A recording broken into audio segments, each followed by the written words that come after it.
Okay, so we're realistically a couple hours. I've built up the money to 4.376 million credits, and we've definitely outgrown our spaceship. So, we need a new one. Now, off camera, I did a few other missions. There was one that started in Gomesia that paid very well. That helped boost it up. I did a bunch of missions in high space that earned a lot of money very quickly. But right now, we just need to choose another ship. Now, off camera, I went ahead and bought myself a second ship. You take a look. This is it's boxy. It's a Boxwing 2. It's part of that Titan plugin that I created. Whole nother video. A Boxwing is a fighter that normally you can't really do anything with it. It doesn't have a hyperdrive, so it can't go from system to system. It has to be carried aboard a ship. It doesn't have any weapons, but it does have 80 tons of cargo space. This Boxwing 2 is sort of a customized version. It's got two little ports for gun ports for small weapons. In this case, it's armed with a couple of beam lasers. It has 60 tons of cargo space. It has a hyperdrive with 200 units of fuel on board. Uses a supercapacitor. It's a KP6 photovoltaic array. A couple of small engines. So it's very useful. So I went ahead and bought that. It's 638,000 credits. But what we need is a ship to effectively carry it on board. So what we're going to do is, let's go to the shipyard. I have enough to buy the Titan, finally. The Scout is an excellent ship.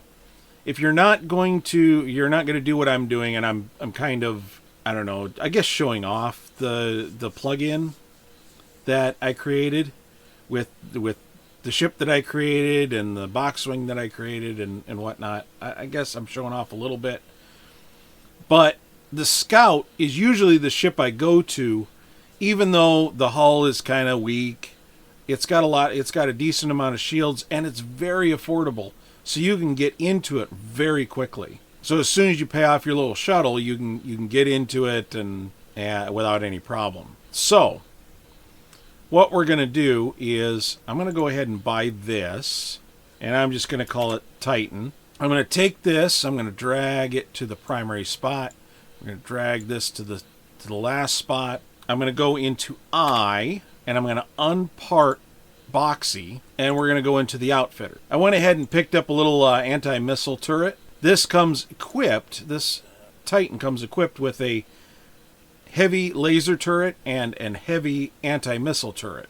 The range is pretty good for the heavy laser turret, some decent hull damage and shield damage and things like that. It's alright. The thing that it has is the Sidewinder missiles, and if it's going to be an escort, I don't mind having the missiles, but if I'm flying the ship, I'd rather have energy weapons. So I'm going to go ahead and sell this and that. I'm going to sell the heavy anti-missile turret. We're going to install the Bullfrog anti-missile. The heavy anti-missile turret that it comes with, the anti-missile rating is only 8.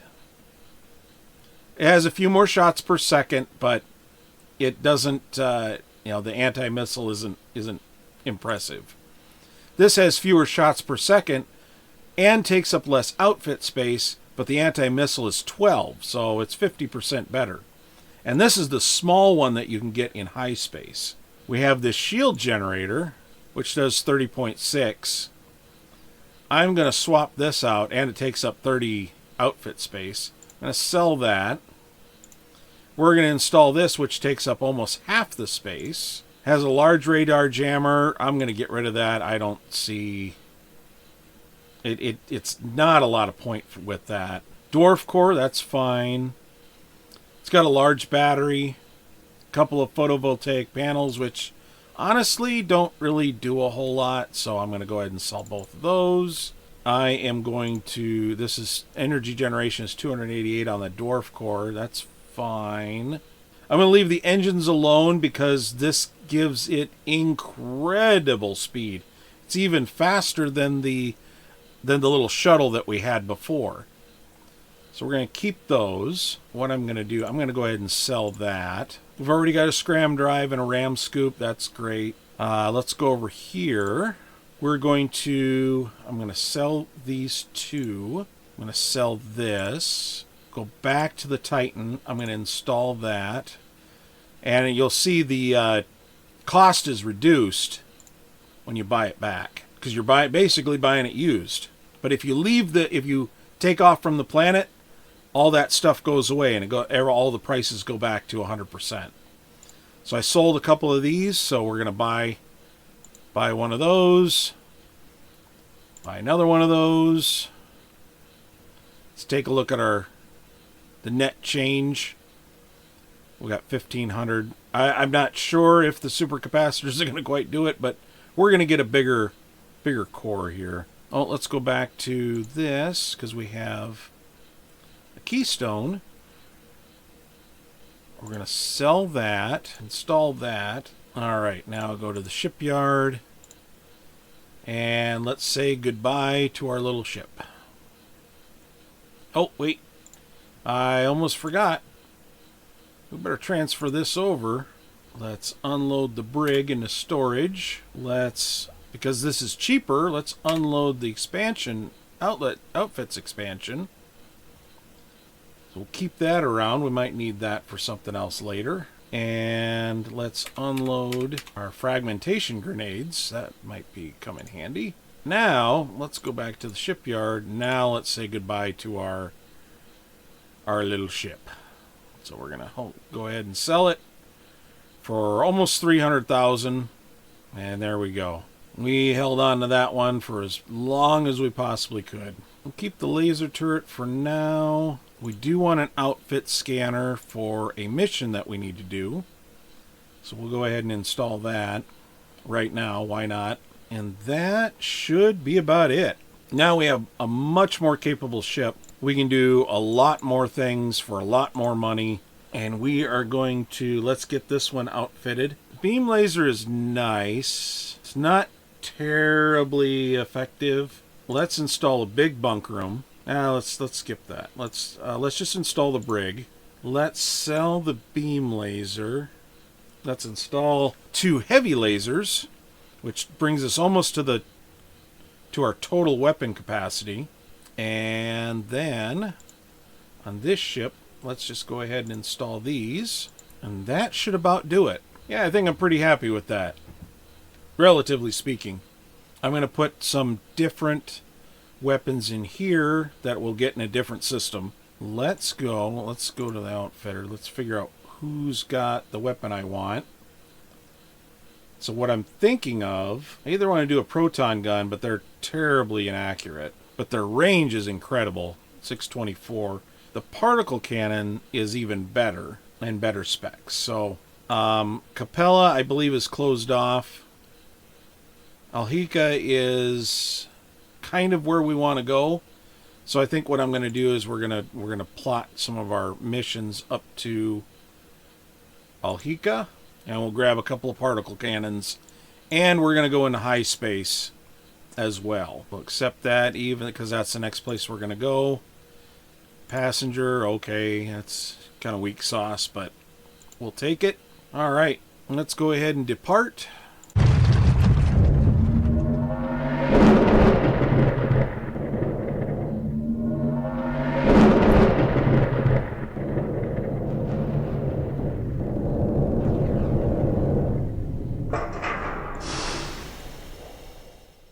Alright, so now we've got some weapons. Let me show you how everything works.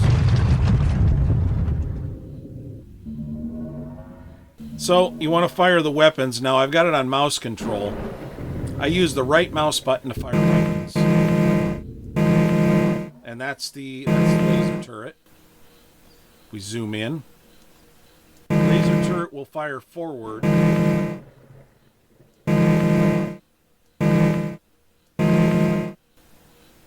if there's no if it's not targeting anything.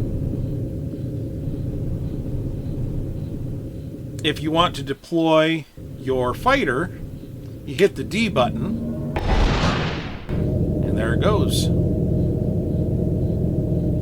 And if you want to recall, you hit the D button again.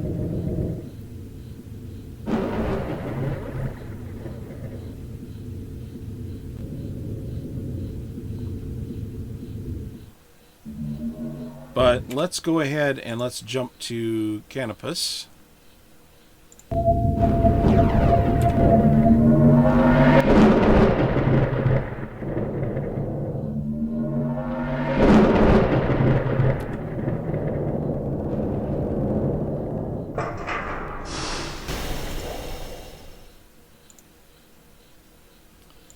And Alika is where we want to go, so let's go ahead. We got 160 tons of cargo space free. We'll take that rush mission as well, because that's the next place we're going.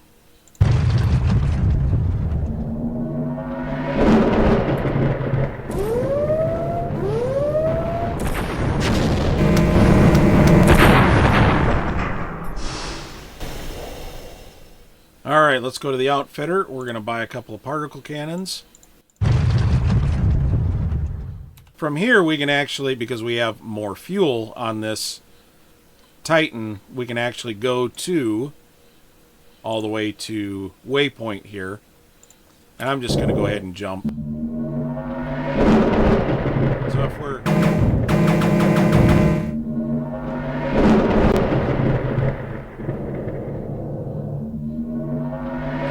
fire our weapons now. A couple of them.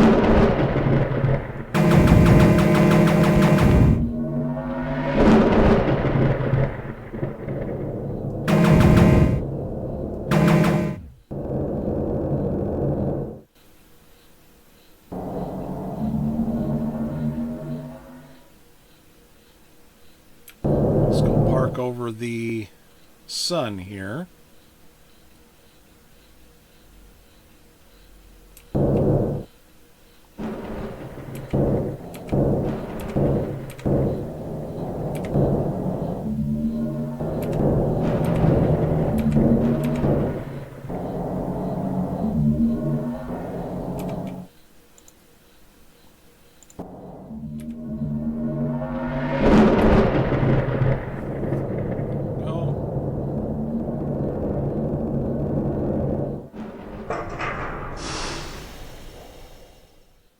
Now, we need a bigger source of power. Much bigger, because 855.6, that we're not going to last more than a few seconds in a fight.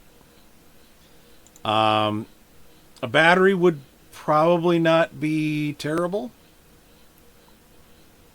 That'll help, but what we really want is a much bigger power supply. Something that generates a lot more energy. And this one generates almost twice as much, but it's considerably larger. I think it's definitely worth the upgrade. Got 69 out of 400, so... Oh, I don't quite have enough money. That's okay. What we'll do is we can apply for a loan, which is what we're going to do. So you can see our crew salaries are 200. We can reduce that a little bit, and I'll show you how in a minute. But for now... what do we need? We're going to need, let's apply for 500,000. Okay.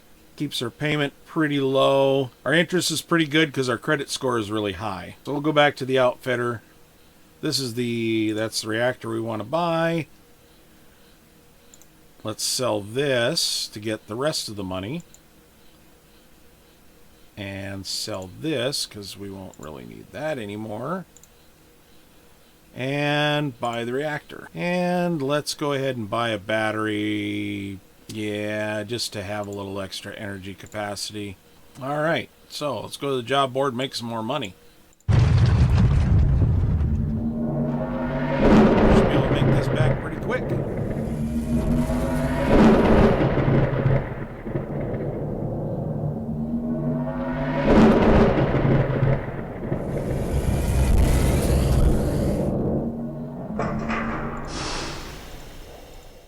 while I go ahead and get this all paid down and get the money built back up. I'll return when we've got something more interesting to share.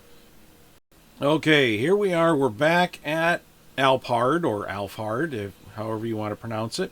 And it's taken me a couple of hours, and what I've done is I've done a whole bunch of missions all at once, sort of mission stacked, did a whole bunch of Free Worlds missions, and I've already got the option to join the Free Worlds. The problem is if you do that, then the Free Worlds mission starts and you're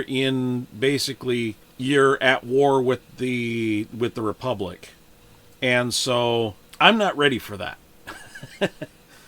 So a couple of things that I've done so far. I've captured another vessel, done a few other things. I've only got 9.685 million credits. Sounds like a lot, really is not. I haven't even explored some of the space where you can make even more money. I don't have a jump drive, which I really want, because in order to explore some of these other spaces, you need to be able to, you can't rely on hyperspace lanes. So there's all this area over here, these guys here that you can see from various positions, but you can't get to. You need a jump drive to get to them. The first thing I've done is I've cut down a little bit on my crew. So let me show you how I did that. So if we go into the save file, we've got our various ships and that type of thing. Now, the primary ship we're not going to do a whole lot with. We want our primary ship to be our primary ship. The Titan doesn't really take that much crew anyway, so even if we're using the Titan as an escort, that doesn't really matter. What I want to do is the ships that we are using as escorts, I want to turn those into automated ships. And you do that by going in and you add this line right above bunks called Automaton 1. Automaton space 1. And I did that for the Boxwing, and I did that for the Scrapper as well, that I happened to pick up and take over, and I've been using it for various missions. So Automaton 1, and what that does from those, it removes the required crew from that. So now they will be able to fly without any crew. Center ship, let's go to the outfitter. So I've still got the same number of required crew bunks. You know, I've got a heavy laser turret that requires a crew, and then one pilot for this particular ship. This one, required crew, 0. So now I've got 5 bunks in this, and no crew. It's an automated system now. It's an automated kind of a drone, as it were. Same with the chain head. Required crew is 0. I went ahead and reinstalled the twin blaster into it. Made it a little bit better of an escort. It really could use a scram drive to keep up, but I don't know that I'm going to keep this around for very long. It's kind of a pathetic shuttle. And basically that's what it is. It's a stripped down shuttle. It doesn't have the fuel capacity. It didn't have the same number of bunks. It didn't have, it's kind of a crappy little ship. Weapon capacity is pathetic on it. Engine capacity is even more pathetic on it. I mean, in reality, we've got 4 of these powering it up.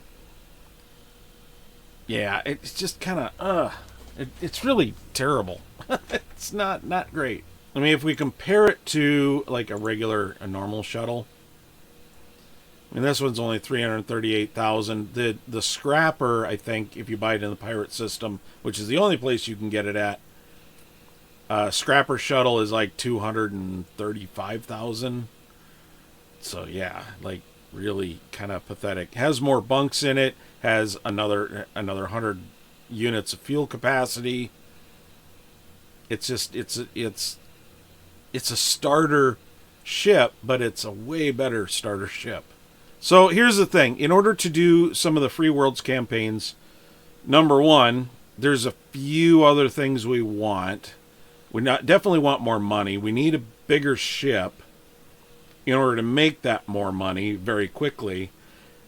And even though this is kind of a this Titan is kind of a medium, classified as a medium warship, on par with, oh, what is it? Maybe the Firebird. The Aerie is what it's based off of, and this ship is about as wide as an Aerie. The difference is it's only got one bay for a fighter, and it's in the back. This one, the Aerie, has two bays, and they're each on the side. So this is a ship that's as wide as an Aerie and as long as an Aerie, but it's, there's just much more capacity to it. So what we want to do, let's go into I'm going to park the chain head for now. I'm not sure what I'm going to do with it, whether I'm going to sell it or if I'm going to bump it up or what have you. I really would like to hire some crew to sort of take over ships, but we're not there yet either. If you take over even little ships, you can earn a lot of money pretty quickly. But what I want to do next is I want to go and explore this other section of space. I don't have any missions that have to be done right now. So I've cleared out all my missions. I just have the join the free worlds, and that I can do anytime. Once I'm ready, I can join the free worlds. We can start doing the free worlds missions and get that done. But for the moment, I want to go here. Depart.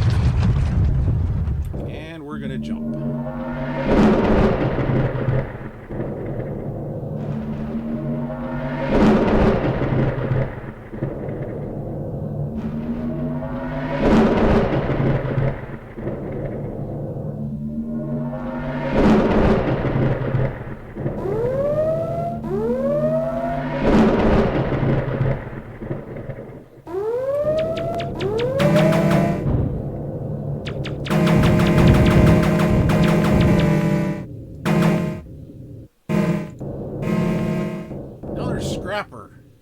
Care about that, so we'll take his heavy metals. You can press B to board, and that's how you click on attempt capture. That's how I captured the other scrapper. I don't really want to do that right now, and there's really nothing here of any real value. I could take his hyperdrive, take his twin blaster, I don't really care about that. I suppose I'll take his twin blaster. I'm done with that now.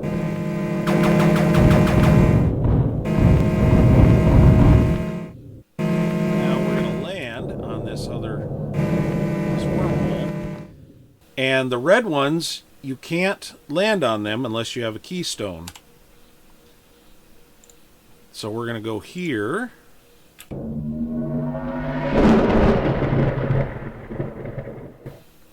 Now these are neat. Now watch my fuel.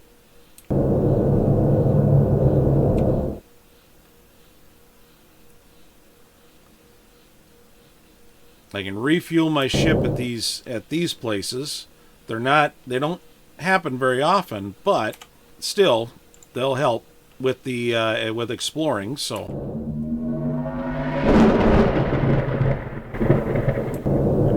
land on the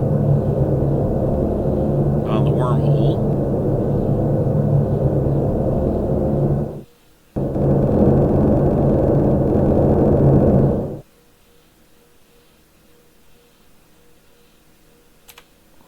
Map, and we're gonna go back. Took the wrong one, so let's go ahead.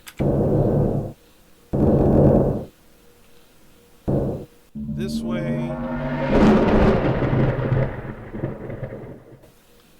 We'll just do a quick refueling here. Gotta go to the right one. Jump there. Let's land on down here.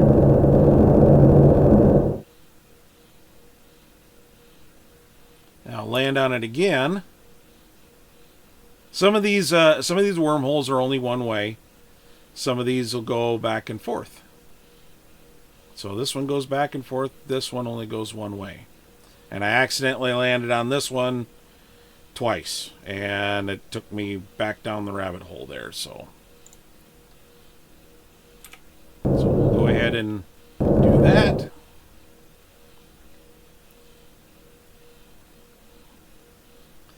Now we're back at where we need to be.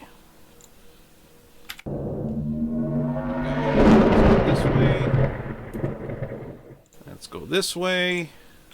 We'll do more exploring later. Now,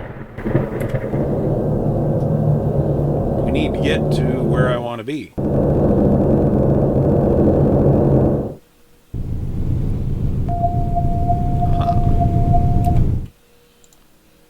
There we go.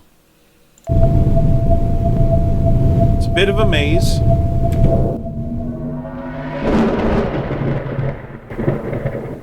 We'll just land on this occupied planet, inhabited planet. So, although they are unusually tall and dark-skinned, people here appear to be human. You wouldn't know it from the architecture, however. The buildings with their curved, twisted surfaces and ramifying arches look more alien than any human dwelling you've seen before. Strangers still, no one is speaking. The usual background murmur of voices that you would associate with a spaceport is absent here. Instead, the locals are communicating in a rapid and graceful sign language, their hands tracing arcs throughout the air, almost faster than your eyes can follow. A few of them approach your ship, and one of them greets you out loud. But instead of speaking, he sings the words in a high, monotone chant. Do you comprehend the ancestral tongue? Try to chant, yes, I do. That's what I'm going to do. Trying to match the leader's pitch. As you do so, several of them hum notes that harmonize with you. Two of them walk up to you. One is carrying a small device that looks like a handheld scanner. The other unwraps a small foil package, pulls out a lancet, and jabs his finger with it. A dark red drop of blood wells up. He presses his finger onto a port scanner, then hands you another one of the packets. We kindly request that you identify yourself, he chants. Several of the others hum along with him. And of course, I'm going to give him a blood sample. That's fine. Several of them gather around the one with the scanner as if waiting to see what the results will be. As you watch them, you notice that all of them, even the women, have their hair cropped short. Also, their clothing looks like nothing that has ever been in fashion at any point in human history that you know of. Finally, the scanner beeps, a yellow light flashes. You can almost feel the tension leaving the air as the crowd relaxes.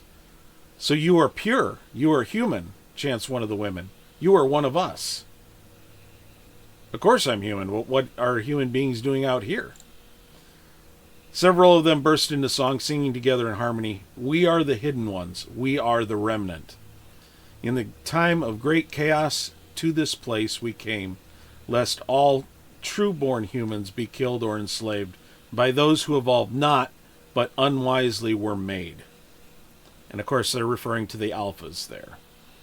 As they continue to sing, you begin to piece together their story.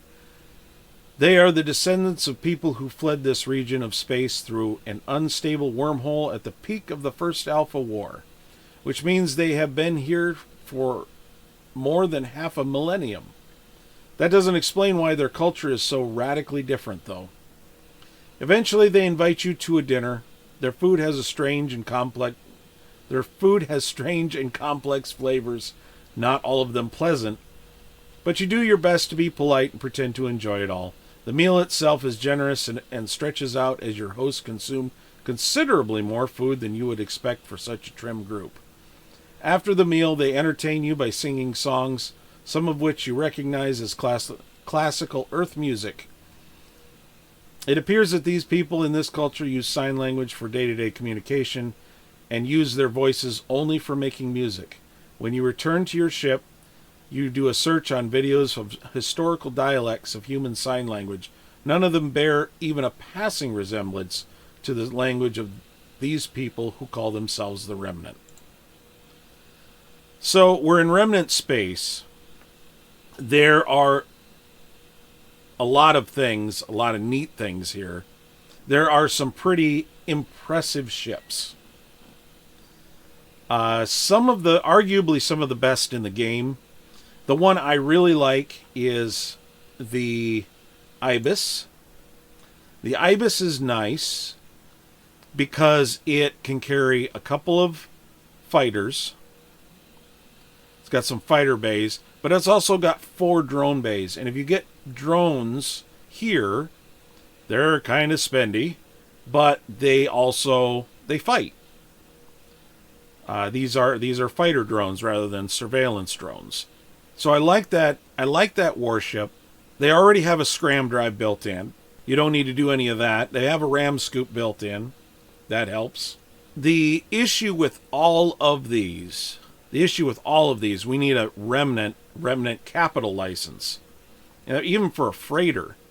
So the Pelican is a freighter. The Gull actually has cloaking technology, and it's built into the hull, and that'll come in handy later. Got a few gun ports free, some turret. It's got a turret. It's only got 1 turret. That's the downside. This is really designed for sneaking around. There will be other more capable ships later on, but for now, this is what we've got, and they all need either a Remnant license or Remnant capital license.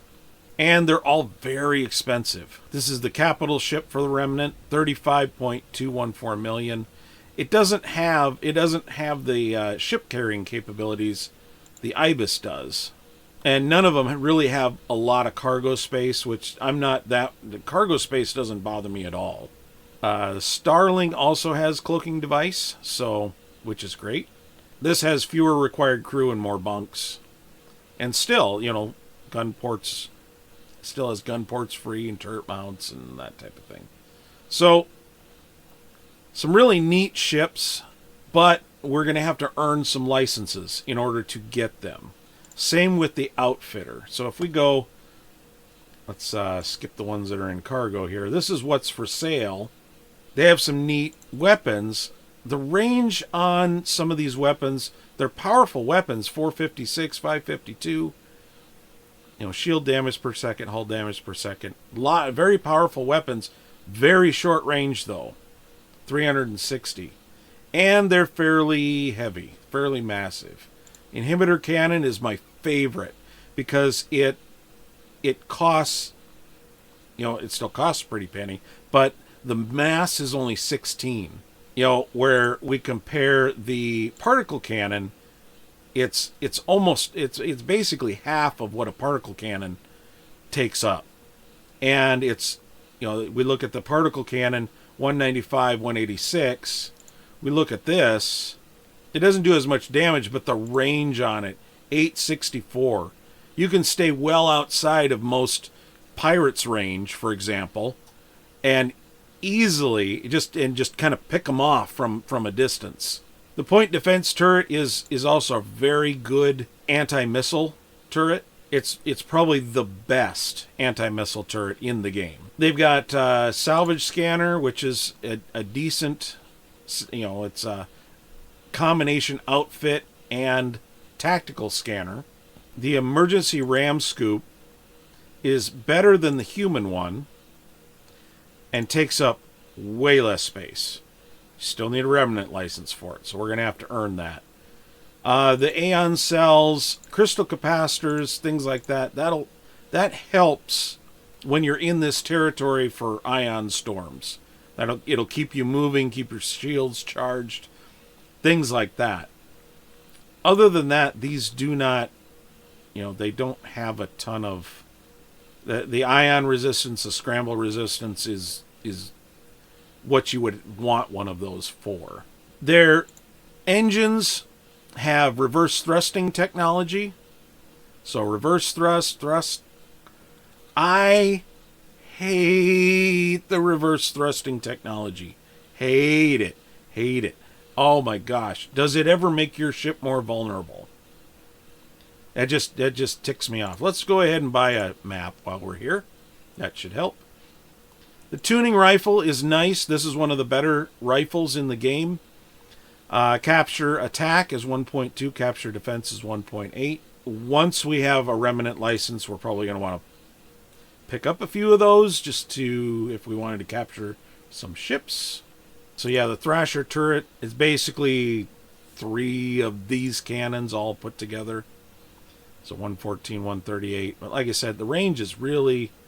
I like to have really long range weapons. That's the way to go.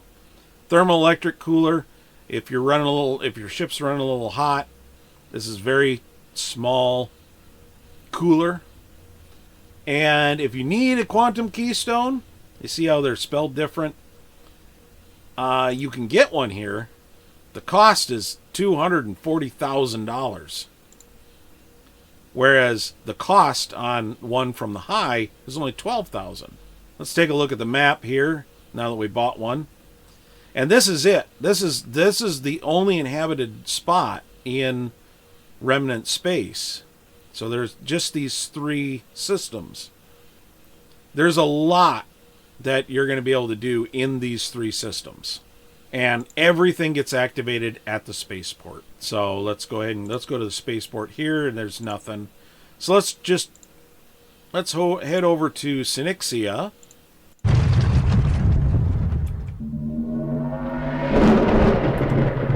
we'll land on Celia. The shipyard and outfitter is the same in all 3 systems. So let's go ahead and go to the spaceport. Nothing there. So let's jump to the next one, Pantacon, and land on Aventine.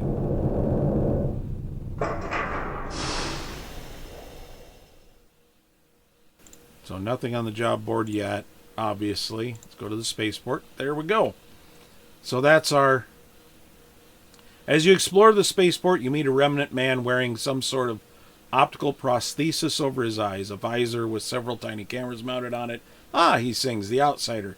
Human, yet not of our culture, distinct from our mindset. That is useful. Would you be willing to invest in a research project? Perhaps. Tell me more. Of course I do, because I want to build up a reputation with these people. Excellent, he sings. Centuries ago, we discovered some space-dwelling organisms somewhere in the waste and undertook to study them. Certain mistakes were made, certain underestimations, and we can no longer safely approach these organisms. Would you be willing to visit their home system and collect some sensor data? I call this an investment because I cannot pay you until I publish the results of these studies. Which, that's fine. I've got 9 million credits or whatever. We're only paying about $100 or 100 credits a day. So, yes, I'd be glad to. Thank you. To begin with, all I ask is that you visit this star system and scan the creatures with certain special equipment that I will provide. Report back to me when you are done. He asks, my name is, and then performs an elaborate gesture with his hands. Do not worry if you cannot perform my name, he says. I will seek you out when you land. You will not need to ask around for me. So, excellent. So that's going to be our first mission in this space. So we go to the job board. This is where we're going.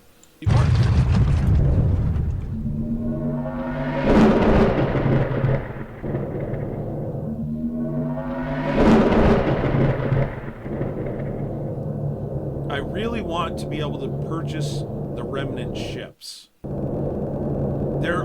You can do this with high ships, you can do this with other ships as well. And that was just an ion storm that I have an issue with. But I really want to purchase the Remnant ships before I do any of the free world missions, let's say. I want good, robust ships, very capable ships, and we'll turn a bunch of them into escorts and automatons and things like that. But there is one very large ship that I want from human space that has a lot of cargo carrying capacity. There are indeed some spacefaring life forms in this system. You collect measurements with special sensors and then prepare to return to Aventine. And we're definitely going to do that. And let's just go ahead and let's take a closer look. These are void springs. There are a whole bunch of missions related to these, and one of them is particularly dangerous. So, actually, a couple of them are particularly dangerous. So be careful. Now these guys.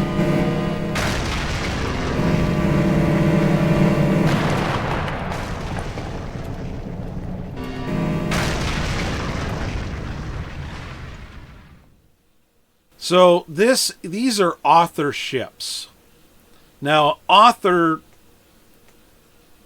let me level with you. I don't even know what they're there for. They happen to be sometimes the author ship flies around in an asteroid. Sometimes the author ship is these modified box wings, and to be honest, I'm kind of excited to see it because the modified box wing is a really interesting interceptor, which that's exactly what it is. It's an interceptor ship. It's basically looks exactly like the fighters, the box wing, and of course the box wing 2 from the Titan plug-in. It looks exactly like the box wing, but it's they turned it into an interceptor, put a turret up on top here. I'm pointing with my hand, but they put a turret up on top and put a bunch of gun ports in the front. So, yeah. What we need to do, we need to jump back. I've got, I could stick around in the system and refuel, but let's go to the fast. Let's go to the Remnant station.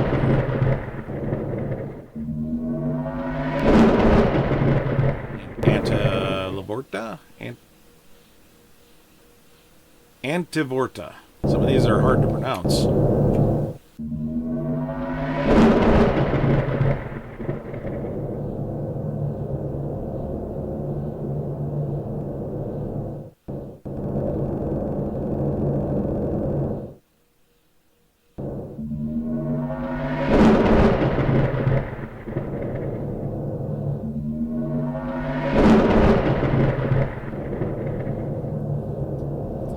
See how those ion storms, they'll eat away at your shields. And they discharge your electricity, so they discharge your electricity as well.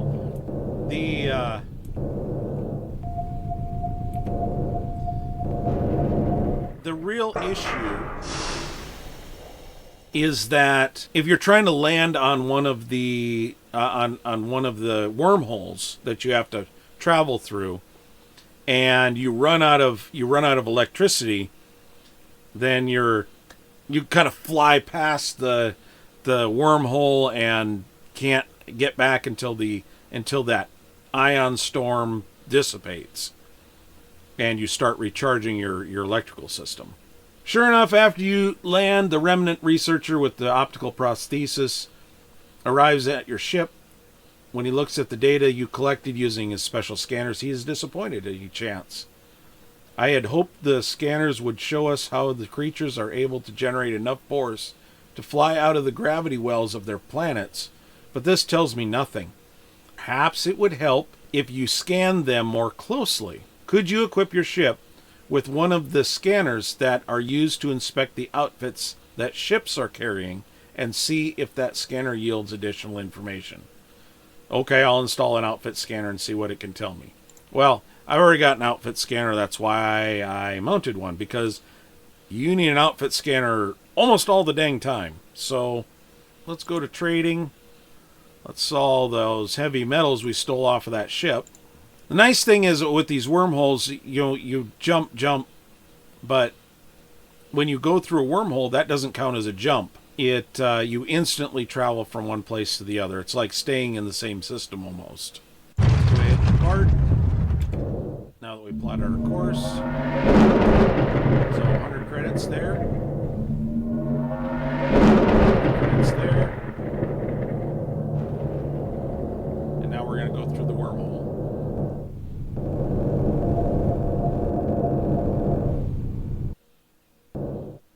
So, yes, it does get advanced again.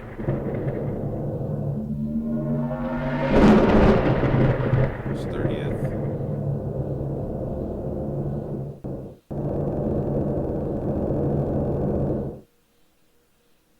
Okay, every time you go through a wormhole, it advances a day. So it is very much like jumping. It just, there's no fuel penalty.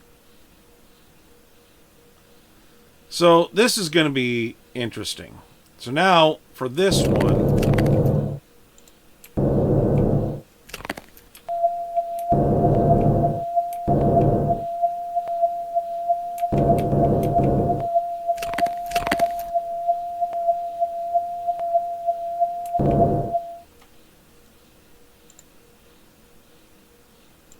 now there's a baby one here.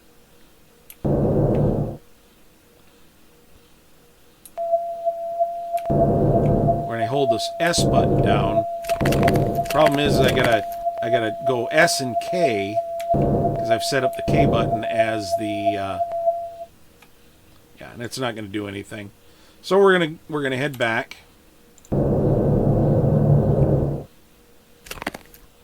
Hang out by the star real quick, gain a little bit of fuel here, and then we'll jump. Click on the screen to clear off that scanner there. And we'll refuel. Now here's the thing, if you'll notice how warm this area of space is. The heat on the ship was never this high. Not in human space. But in this area, in the Ember Wastes, it's yeah, it's a bit high.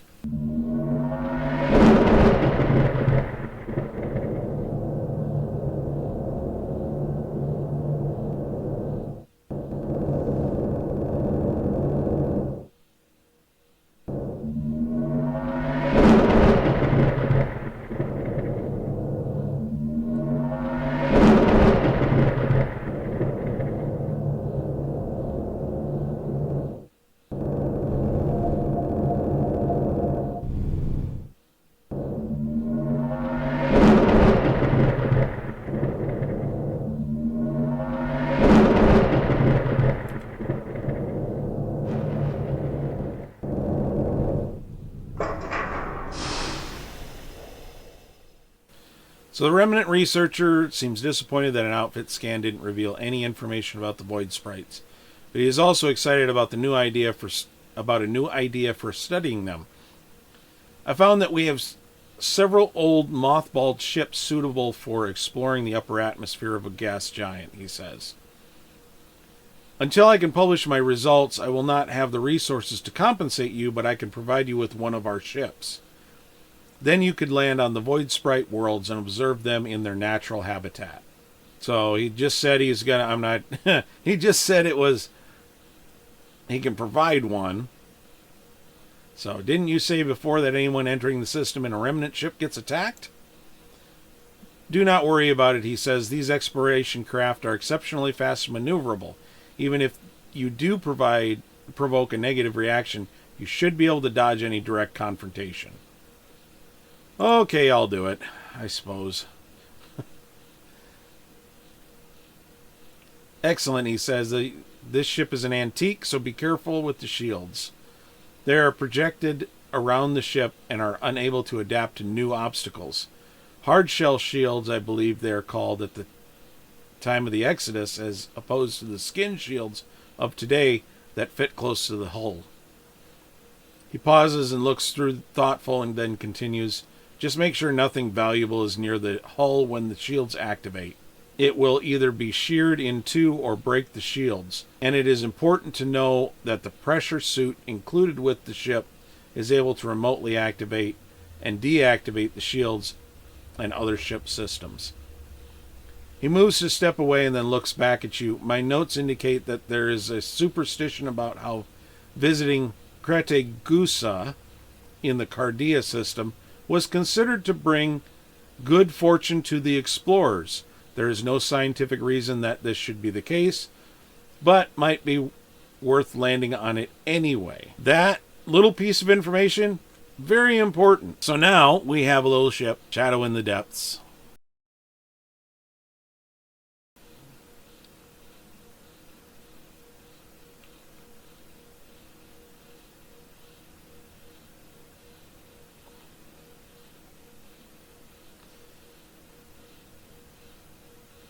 It's great. We still don't have a Remnant license yet, but if we take a look at the outfitter,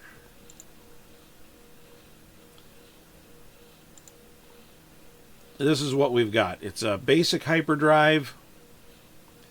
It's a Millennium Cell. It's an Anvil class engine. It does have it turns and it thrusts and it reverse thrusts. And like I said, very annoying. Now, it's okay here because with the hyperdrive, you have to come to a full stop anyway in order to make this all work like it should, but yeah, it's kind of meh. It's pretty meh. It's a completely unarmed craft. What we need to do, because Shadow in the we want the Shadow in the Depths to be our primary ship and our only ship, because if you take it into the system, you do get attacked, and the first thing they're going to attack is your escort, and your escort does not stand a chance at all. Your escort, I'm not even sure if it'll fire back, but basically the Void Sprites will destroy your ship instantly and then go after you. So we've got to land on 2 gas giants.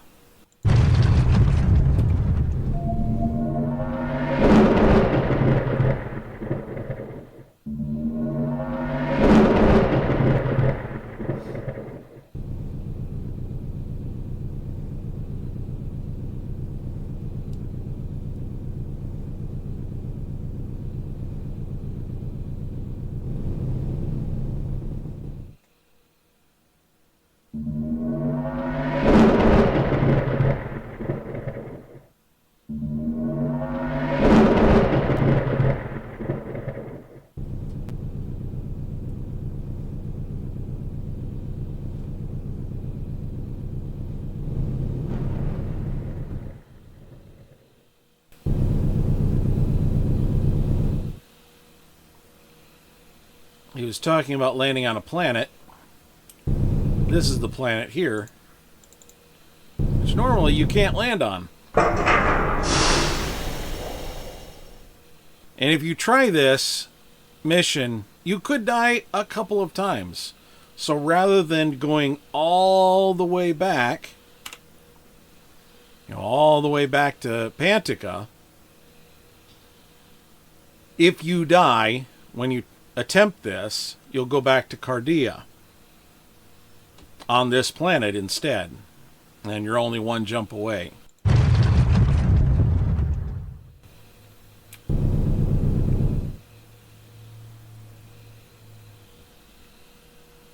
All right, let's give her a shot.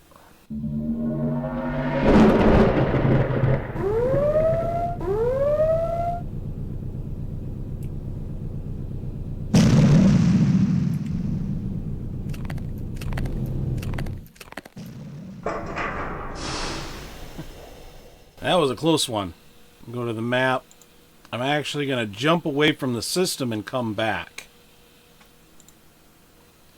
because the other one I have to cross all this distance, and I'm just going to jump away from the system and then I'll jump back in and land on the other planet.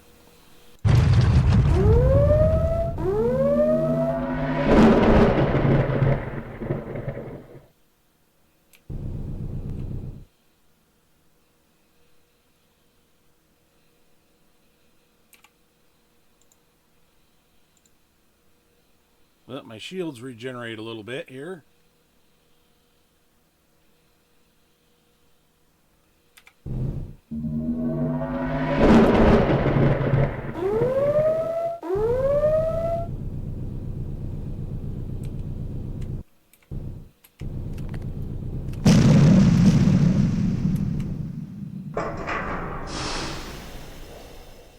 So you've dodged the Archon and landed on the second of the 2 gas giants where the Void Sprites live.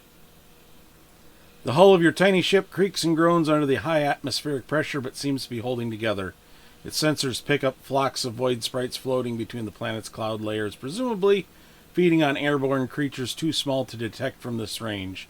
You also observe some Void Sprites leaving the planet, soaring upward on thermal updrafts. As they rise, their bodies swell several times their original size, like an aerostat balloon gaining altitude.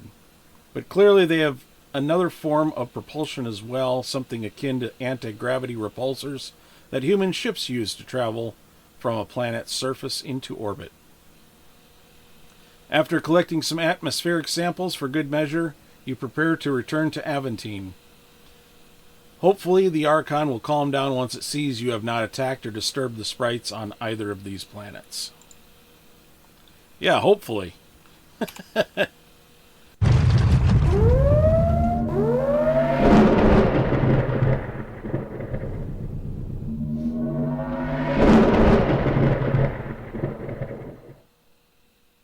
We'll fill up here. Easy peasy. And get back to Pantica.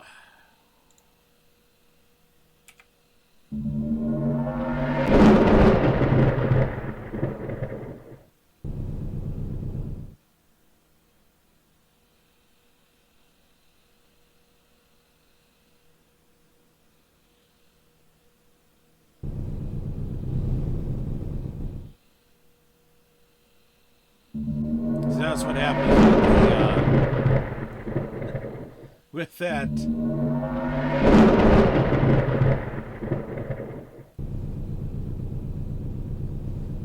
That's what happens with that, with those ion storms. Just drains your energy, drains your shields.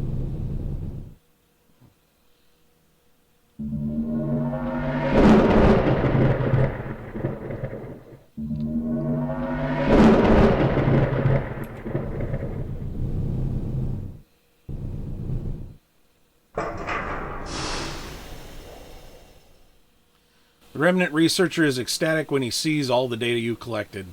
I will begin assembling this into a research paper immediately, he sings.